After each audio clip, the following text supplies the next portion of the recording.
ओम। प्रिय विद्यार्थियों, अब से पूर्व कक्षा में हम हितोपदेश का पाठ कर रहे थे और हमने 20वें श्लोक तक पाठ किया था। आगे हम उससे आगे बढ़ते हैं और हितोपदेश के 21वें श्लोक का पाठ प्रारंभ करते हैं। कहते हैं, अब तक जो विषय चल रहा था वो विद्या की प्रशंसा का चल रहा था। अब आगे का विषय हम पढ़ते हैं।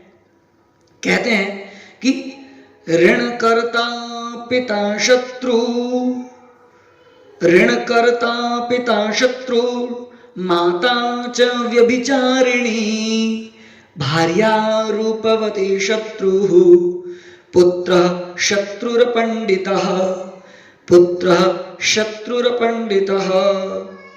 कहते हैं कि ऋण कर्ता पिता शत्रु, यानी कि जो ऋण रखने वाला है या उधार करने वाला है वो पिता, वो शत्रु के समान है। पुत्र के लिए वो पिता शत्रु है जो ऋण करता है, जो उधार रखता है। और माता च व्यभिचारिणी, और वो माता जो व्यभिचारिणी है, जो व्यभिचारी है, वो भी उस पुत्र के शत्रु के तुल्य है। और आगे कहते हैं कि रूपवती स्त्री, भार्या पत्नी जो अत्यंत रूपवती हो वह भी शत्रु के समान है। और पुत्र शत्रुर अपंडितः, और पत्रु जो पुत्र है, जो एक प्रकार से पुत्र है और वो विद्वान नहीं है, वो भी शत्रु के समान है, वो भी शत्रु तुल्य है। अर्थात मूर्ख पुत्र जो है वो भी शत्रु के तुल्य है। आगे 22वें श्लोक की ओर बढ़ते हैं। क्या कहते हैं कि अनाभ्यासे विषम विद्या,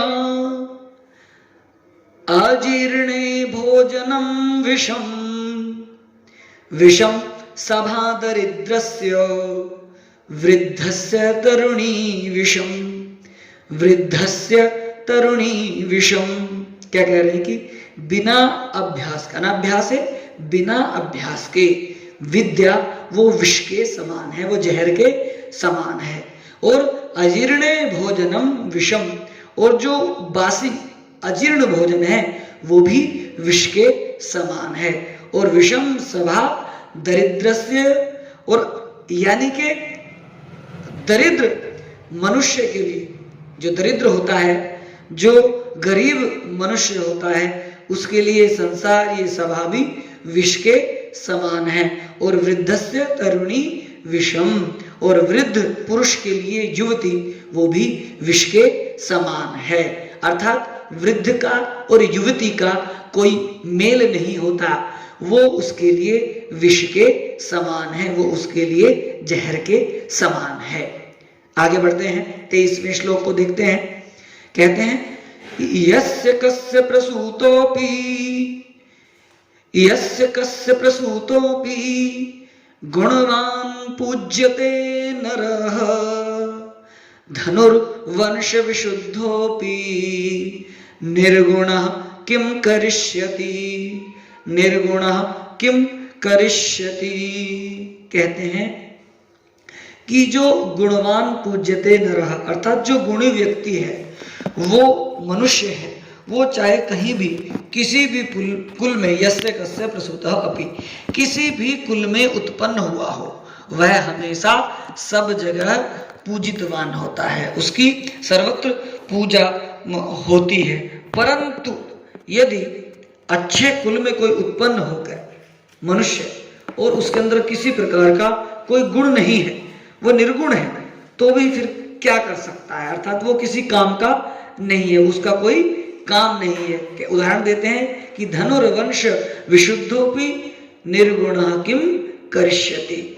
जैसे धनुष होता है, उसमें दो चीजें होती है, एक तो बांस होता है और एक डोरी होती है। जैसे उस मनुष्य के समान जो अच्छे कुल में उत्पन्न हुआ है, वैसे ही बांस तो बहुत अच्छा है, परंतु उसमें लगने वाली प्रत्यंचा या डोरी जो होती है वो यदि कमजोर है, वो बेकार है, या डोरी नहीं है तो वह उस बांस का भी कोई कार्य नहीं होता, अच्छा कार्य नहीं कर सकता, अर्थात उस बांस के अच्छे होने का भी कोई लाभ नहीं है।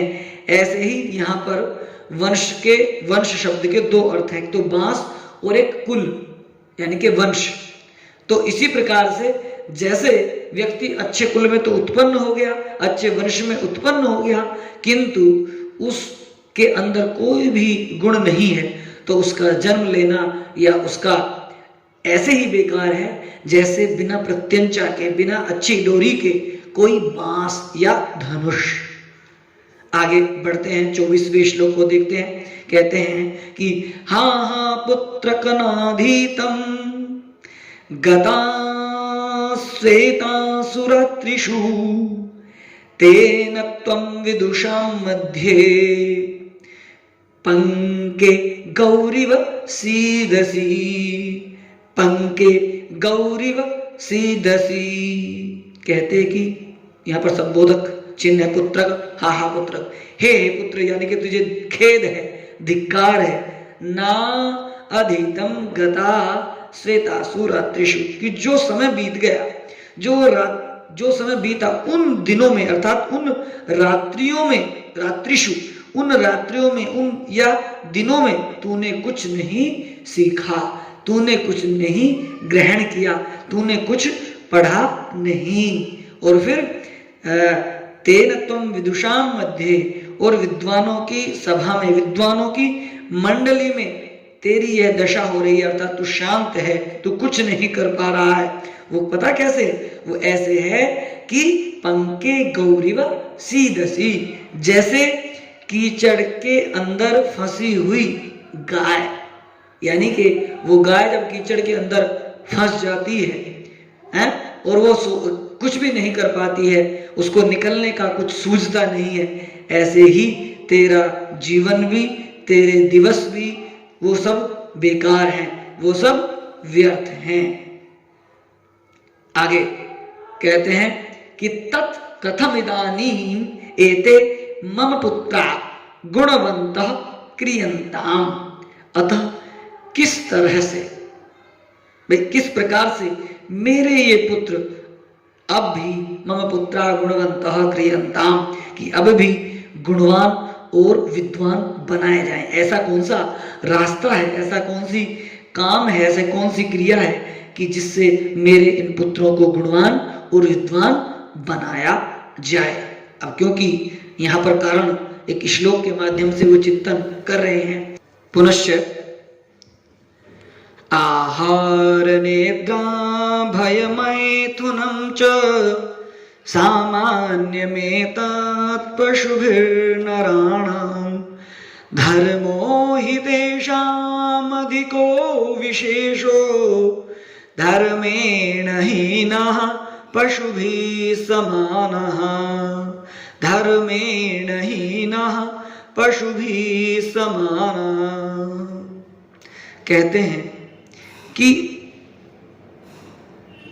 आहार भोजन, निद्रा नींद, भय डरना, मैथुनम च, और संतान उत्पत्ति, ये सामान्यम एतत् पशुभिः नराणाम, यानी कि ये पशुओं में भी होती है और मनुष्यों में भी होती है।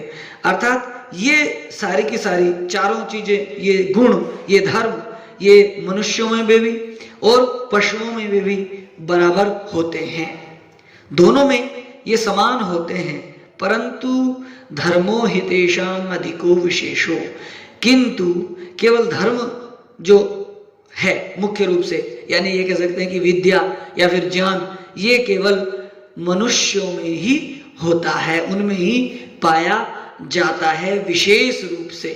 और जो इसके बिना, अर्थात धर्महीन हीना पशु भी समाना, धर्म से हीन जो मनुष्य होते हैं वो पशु के समान होते हैं।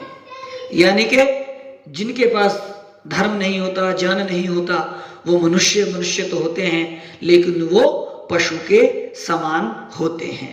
आगे कहते हैं क्योंकि यतः कि धर्मार्थ काम मोक्षाणाम यस्यैकोपि न विद्यते अजागलस्तनस्यैव तस्य जन्म निरर्थकम।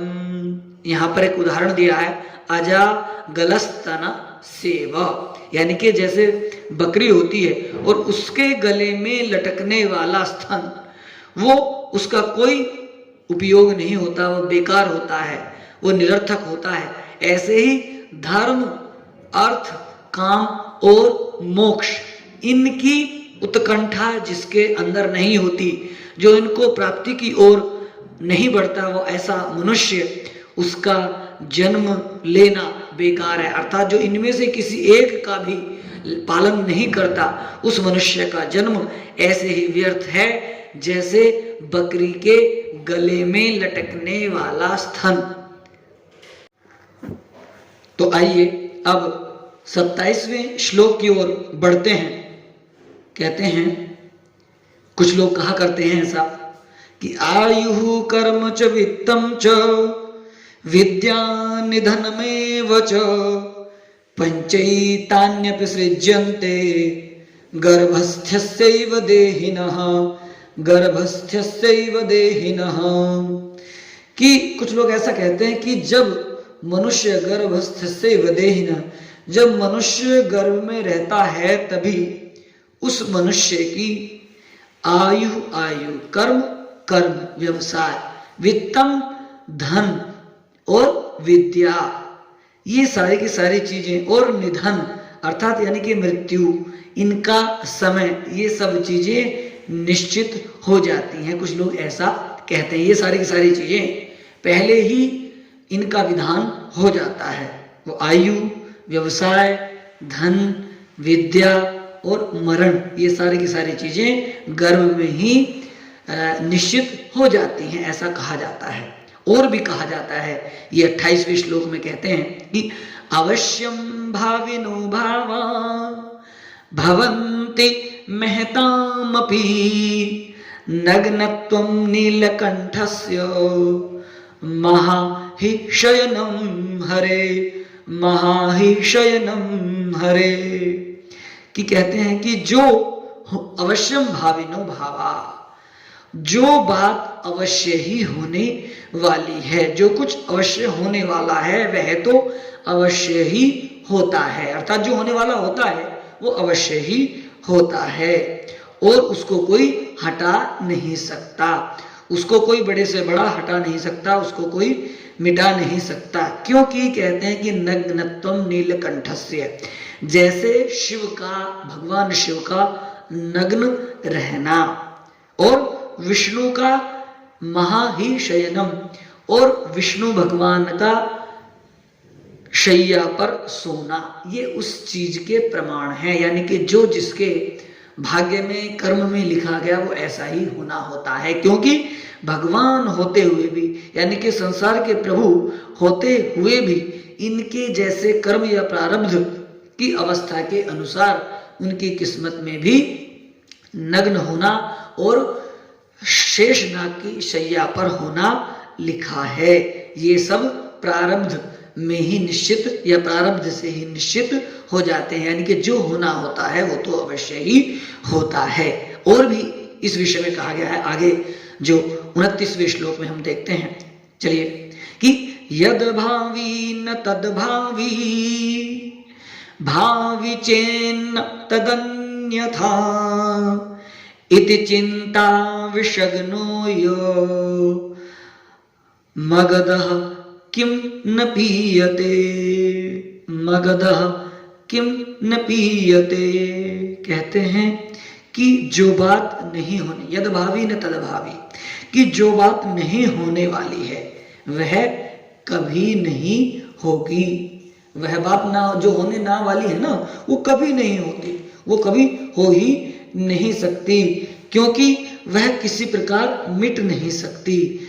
ऐसे ही कहते हैं कि ऐसा, यानी कि जो विचार है, उस विचार रूपी इति चिंता विषग्नो, कि यानी कि चिंतन रूपी अर्थात विचार रूपी इस प्रकार की जो औषध है, जो दवाई है, वो सब अनेक दूषित विचारों को यानी चिंताओं को नष्ट करने वाली है, जिसको लोग नहीं लेते या जिसका पान नहीं करते, उस औषध का पान व्यक्ति मनुष्य नहीं करते जो उनको पीनी चाहिए। वो क्या है? यानी कि चिंतन, यानी कि विचार, उन चिंताओं को दूर करना, उन चिंताओं से दूर होना, अर्थात अच्छे विचार रूपी औषध का वो पान नहीं करते जो उनको पान करना चाहिए।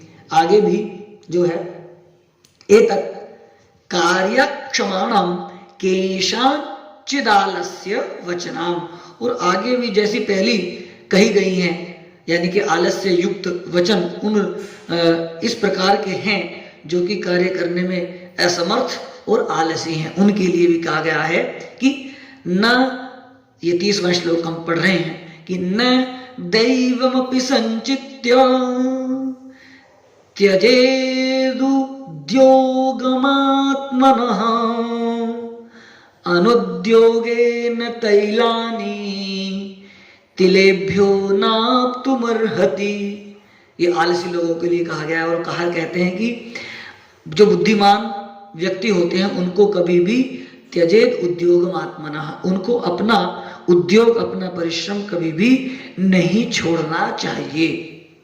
जो अच्छे लोग होते हैं उनको अपना परिश्रम कभी भी छोड़ना नहीं चाहिए, भले चाहे असफलता मिले, क्योंकि कहते हैं कि बिनैव उद्योग, यानी कि बिना उद्योग के, बिना परिश्रम के तो तैलानी तिलेभ्यो नाप्तु अर्हति, यानी कि बिना परिश्रम के, बिना कार्य के, बिना किए तिलों में से भी तेल नहीं निकल सकता। अर्थात तिल में से तेल भी परिश्रम करके ही निकाला जा सकता है। उनको बहुत अच्छी प्रकार से कूट पीस करके ही उन तिलों में से तेल निकाला जा सकता है। इसलिए उद्योग सर्वोपरि है, उद्योग करना चाहिए, आलस्य में नहीं जीना चाहिए। अब इस समय की आज की कक्षा यहीं पर संपन्न होती है। ये 30वें श्लोक तक हम यहीं पर समाप्त करते हैं। धन्यवाद।